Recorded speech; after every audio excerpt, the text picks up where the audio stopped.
ملا کی اذاں اور مجاہد کی اذاں اور، ہاتھی کے دانت دکھانے کے اور ہیں کھانے کے اور ہیں۔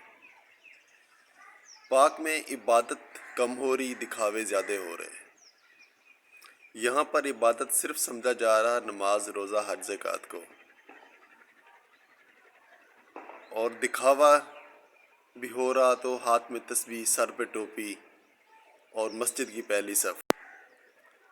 اس کے بعد ایک دوسرے کے حق کھانا، ایک دوسرے کے ساتھ فراڈ کرنا، ایک دوسرے کے ساتھ دو نمبریاں کرنا، چوریاں کرنا، ڈکیتیاں کرنا، جہاں جس کا بس چلے وہاں پر اس کو دھوکہ دے لینا۔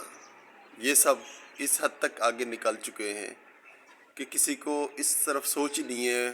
شاید ہمارا ذہن یہ بن چکا کہ ہم جو کچھ بھی کر رہے ہیں، جب جا کے نماز پڑھتے تو سب کچھ اللہ پاک معاف کر دیتے ہیں۔ ابھی جس معاشرے میں، جس کنٹری میں مذہب کے ماننے والے لوگ مائنڈ سیٹ کے بن چکے ہوں کہ میں جو کچھ بھی آج کر رہا ہوں، جو کچھ کر چکا ہوں، جیسے ہی جا کے نماز پڑھوں گا، اللہ پاک سے معافی مانگوں گا، میرے سارے گناہ ختم ہوں گے، کیا واپس ہی آ کر وہ یہ چوری، فراڈی، دو نمبرہ، دھوکہ، کسی کا حق کھانا چھوڑے گا؟ سوچنے کی بات ہے۔ اس مذہب معاشرے میں کسی کو بھی یہ سوچ آ ہی نہیں رہی کہ یہاں پر نہ بچہ سیو ہے، نہ بچی سیو ہے، نہ بڑا سیو ہے، نہ چھوٹا سیو ہے، نہ بزرگ سیو ہے۔ تو کون سے لوگ ہیں جو معزز انسان بنے پھر رہے، جو خود کو نیک، خود کو جنتی، خود کو خدا کا پسندیدہ انسان کہہ کے اپنی زبان نہیں تھکا رہے؟ اور حالت یہ ہے کہ رات کو گھر سے نکلیں تو بھی ڈریں، دن کو کہیں جا رہے ہوں پھر بھی ڈریں، سفر کر رہے ہوں پھر بھی ڈریں کہ کہیں کوئی دو نمبری نہ ہو جائے، کہیں کوئی لوٹ مار نہ ہو جائے۔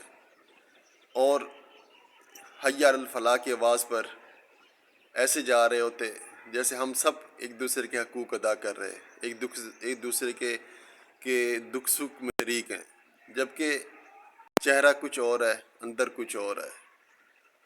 ایک کوالٹی تو ہے ہی نہیں، جیسے پاک میں کوالٹی کے مقدار بن چکی، کوئی بھی چیز ہے اس کی دو چار آپ کو کوالٹیاں ملیں گی، ایک چیز ہے ہی نہیں۔ یہ صرف میرے خیال میں پاک میں چل رہا، ورنہ باقی جتنے بھی کنٹری ہوں گے وہاں کوئی بھی چیز آپ لوگے ایک ہی کوالٹی کی ملے گی۔ دودھ ہے ایک ہی کوالٹی کا ہوگا، مکھن ہے، گھی ہے ایک ہی کوالٹی کا ہوگا، خریدنے کی چیزیں ہیں، جوتا ہے، کپڑے ہیں، کوئی آپ کو وہاں پر یہ بات سننے کو نہیں ملے گی یہ 400 کا ہے، یہ 200 کا ہے، یہ گھی آپ کو 800 کا ملے گا، یہ گھی آپ کو 600 کا ملے گا۔ اور بھائی یہ جو الگ الگ مقدار بن چکے، یہ صرف اس مذہب، اس اسلامی معاشرے میں کیوں بن چکے؟ جبکہ یہاں پر تو ایک کوالٹی ہونی خالص کی، اور خالص کا ایک ہی ریٹ دیتا ہے۔ یہاں پر ریٹ بھی الگ الگ، اور اوورال فیکٹریاں یہی چیز بنا رہی، الگ الگ کیٹیگریاں، ایک الگ قسم کا ملاوٹ والا، اس سے کم ملاوٹ والا، اس سے کم ملاوٹ والا۔ اگر ایک ہی چیز ہوگی تو شاید بحث بھی نہ کرنی پڑے، اور ہر انسان کو پتہ ہو کہ یہ چیز اتنے کی ہے میں خرید لوں۔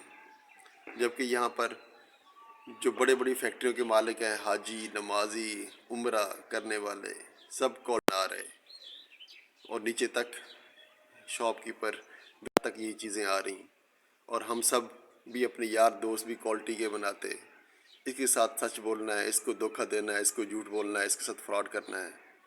تو حالت یہ ہے، یہ دنیا گول ہے، یہاں ہر بندے کا ڈبل رول ہے۔